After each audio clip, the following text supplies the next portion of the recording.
नगरी में आपकी पूजा होती थी, उस ब्रज नगरी में अब आपकी पूजा न होकर आज से गोवर्धन महाराज की पूजा हो रही है। महाराज,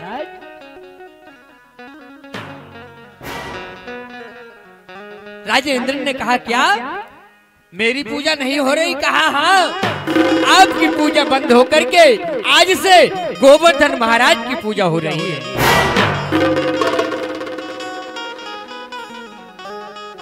मेघों ने जाकर के, राजा इंद्र ने मेघों को आदेश दे दिया।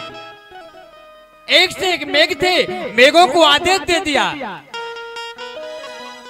जाओ इतना घनघमंड जल बरसाओ, इतना घनघोर जल बरसाओ कि ब्रज नगरी का हाल चाल भी कुछ ना रहे।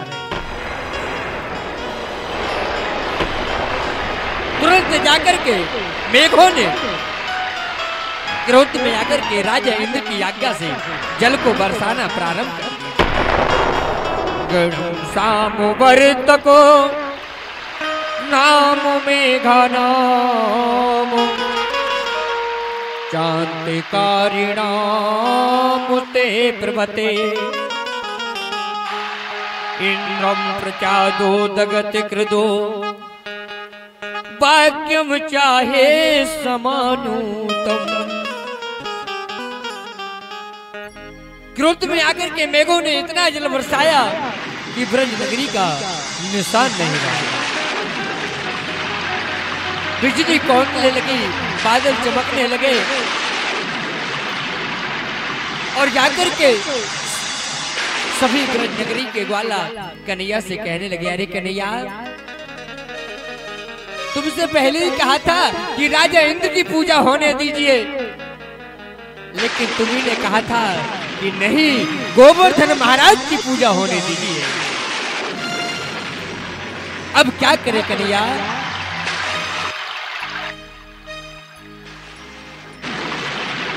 तुरंत कन्हैया ने कहा, क्या व्यंजन व्यंजन पकवान हमको खिलाए?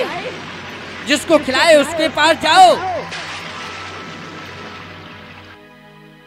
कन्हैया ने कहा, जिसको व्यंजन व्यंजन खिलाए हैं उन्हीं गोवर्धन महाराज के पास पहुंचो, वही तुम्हारी सहायता करेंगे।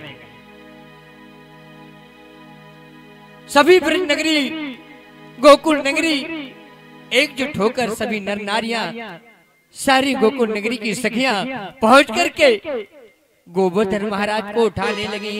बोले, कछु माखन को बल बढ़ो, कछु माखन को बल बढ़ो, कछु गोपिन करी सहाय, और राधा रानी की कृपा से मैंने गोवर्धन लियो उठाए। सभी सखियों ने मिलकर के, कन्हैया ने अपनी ताकत लगा करके उस गोवर्धन महाराज को उठा लिया। बोलिए गोवर्धन महाराज की जय हो। गोवर्धन महाराज को उठा लिया। कोई लाठी लगाए, कोई कंधा लगाए, कोई हाथों लगाए, सारा गोकुलवासी गोवर्धन महाराज में जुट गए। काफी समय हो गया तो कन्हैया से कहा, हम लोगों को आज्ञा दो प्रभु। अरे कन्हैया, हम लोगों को आज्ञा दो, इतने विशाल पर्वत को हम लोग कब तक साधे रहेंगे, रखे रहेंगे अपने हाथों पर, हम नहीं रख पाएंगे कन्हैया। कन्हैया ने कहा, जाओ सब लोग जाओ, भाग जाओ। कन्हैया 7 दिन और 7 रात अपनी छिंगरी पर धारण किए रहे हैं। 7 दिन वो 7 रात गोवर्धन महाराज को अपनी छिंगरी पर धारण किए रहे। जब पानी बरसना बंद हो गया, मेघ भी बरसा बरसा करते थक जाते हैं। राजा इंद्र ने ब्रज नगरी में गोवर्धन पर्वत के पास जाकर देखा तो समझ गए राजा इंद्र भी किसी परमात्मा ने अवतार ले लिया है, किसी परमात्मा ने अवतार ले लिया। 12 कोस के पर्वत को कौन चिंगरी पर धारण कर सकता है? और आज इस दुधमुखे बालक ने अपनी चिंगरी पर इस विशाल पर्वत को धारण कर लिया है।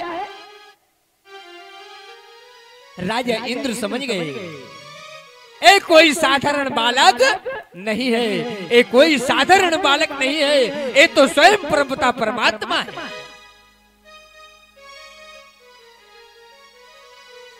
ये तो स्वयं परमपिता परमात्मा है जो अपनी सिंगरी पर 7 दिन और 7 रात धारण किए रहे।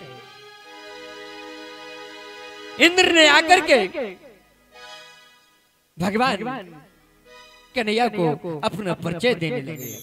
परिचय देते हुए कहा, प्रभु हमें क्षमा कर दो, प्रभु हमें क्षमा कर दो, हम भी एक देवताओं के राजा इंद्र हैं। इस प्रकार भगवान ने गोवर्धन पर्वत को अपनी चिंगरी पर 7 दिन और 7 रातें अपनी चिंगरी पर धारण किए रहे।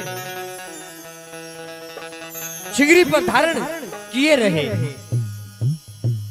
तो तदुपरांत 2 मिनट का एक भजन, तदुपरांत गोवर्धन महाराज की आरती, क्योंकि समय भी अपनी अवधि में हो गया है, इसलिए एक भजन और तदुपरांत आरती। बोल राधा रानी की जय हो। आप लोगों की तरफ से आवाज नहीं आई। बोल वृंदावन बिहारी लाल।